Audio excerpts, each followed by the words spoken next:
2020 impacted our lives in so many ways. It challenged us to rise above obstacles that at times felt insurmountable.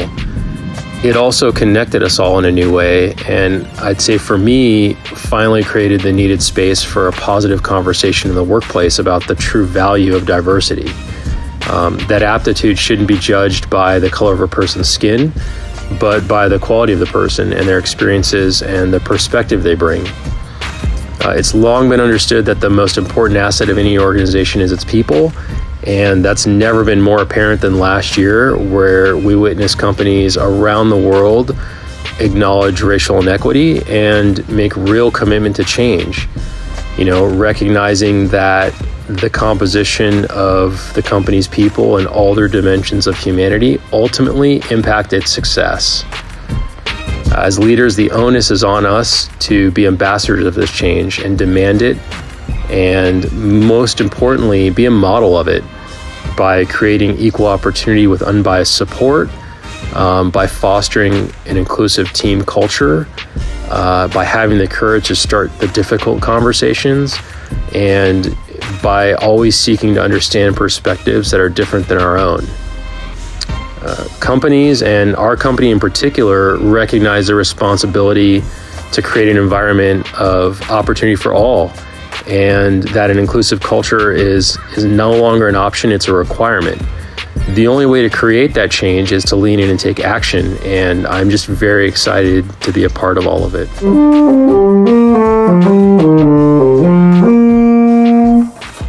So what does 2020 mean to me? I wanted to mention two things. One, Cisco's response both socially and economically to the global pandemic, how they're able to transition vast majority of the workforce to virtual at the drop of a dime. That was amazing. I'm glad to be part of that. The other thing I wanted to mention was all of the social justice, the police brutality, the rhetoric around the election. It felt a little bit like America opened their eyes, experienced and really saw some of the struggle. And it's just my hope that it doesn't stop there.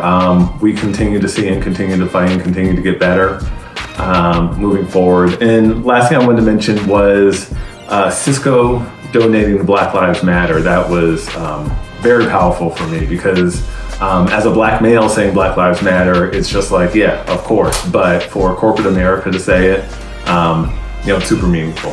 Thanks. 2020 in relation to my Blackness was very eye-opening, exciting, and a little traumatic.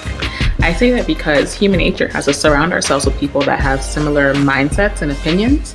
And due to some of the response to the traumatic things that were happening within my community last year, I think the bubble that I was living in wasn't just burst, it was completely stomped on.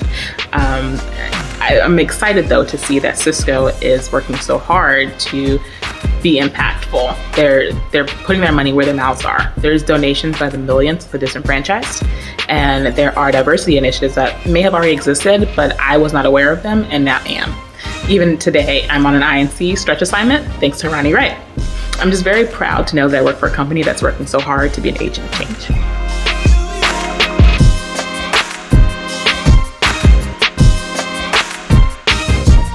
One of my favorite quotes is by Dr. Booker T. Washington.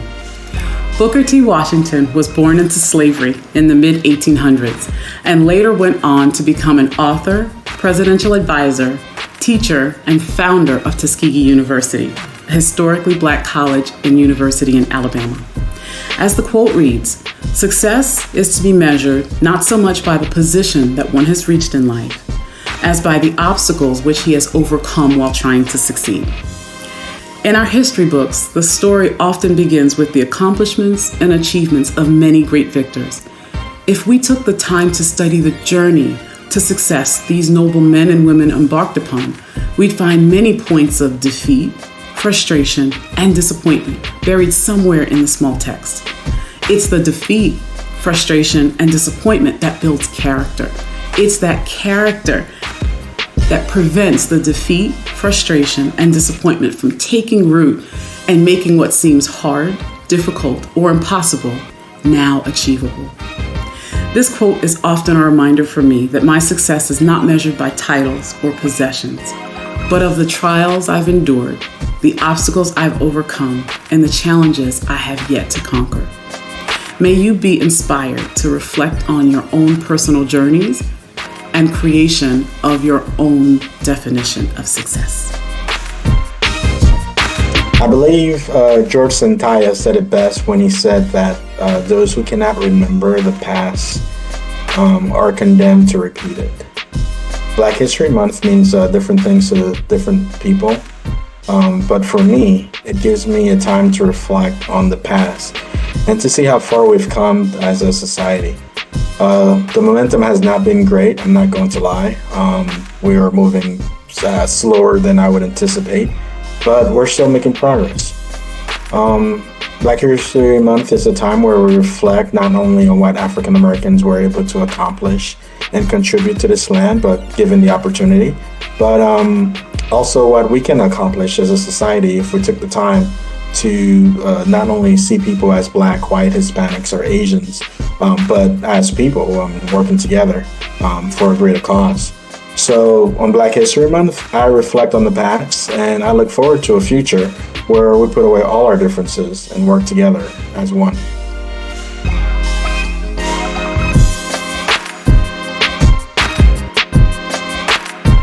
Important because it gives us an opportunity to share our stories, our true history, share the great kings and queens history of Africa, to share the trials, triumphs that we have and our ancestors have faced for so many years. It gives us an opportunity to teach our young what is not taught in school. It gives us an opportunity to show how proud of who we are, where we have come from, and where we will go. Black history is an important time of the year for us to celebrate, congratulate, and respect the triumphs of our past. Because we set aside this time to honor, respect, and celebrate the achievements and contributions of Black and African American pioneers. But most importantly, we acknowledge and recognize those that came before us had names and voices that you may not find in any history books, but that they were here. They were men, women, and children, mothers and fathers, sons and daughters. And their lives, although deemed insignificant by others, mattered.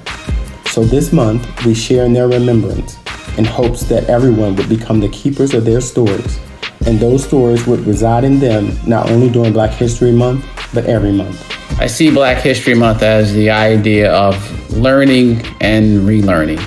I use it as an opportunity to learn or try to learn about the accomplishments of our ancestors every year, something new, something different. But then we use it as an opportunity to relearn or reteach those messages and those things to our children to foster the same types of innovation and strategy and leadership in them. I think the quote best goes, "He who has no knowledge of himself or his ancestors is like a tree with no roots." Happy Black History Month. Reminds me the importance of unity and the danger of division and exclusion. So if you think about mankind as a human body, we consider the Black community as the heart of it. So like, an organ that we usually become aware of when there is an alert or a serious health issue to solve. And that's how it's actually doing its job, day and night since centuries, allowing all part of the body to receive blood, receive oxygen, in order to keep the entire body in good health. So the Black History Month, for me, it's an occasion to remind to all of us that we actually one mankind on this planet. Exactly like a body is made of different vital organs. A human body that is apparently in good shape but with a sick heart is simply a sick body. And an immediate action must be taken. So, we win together or we lose together.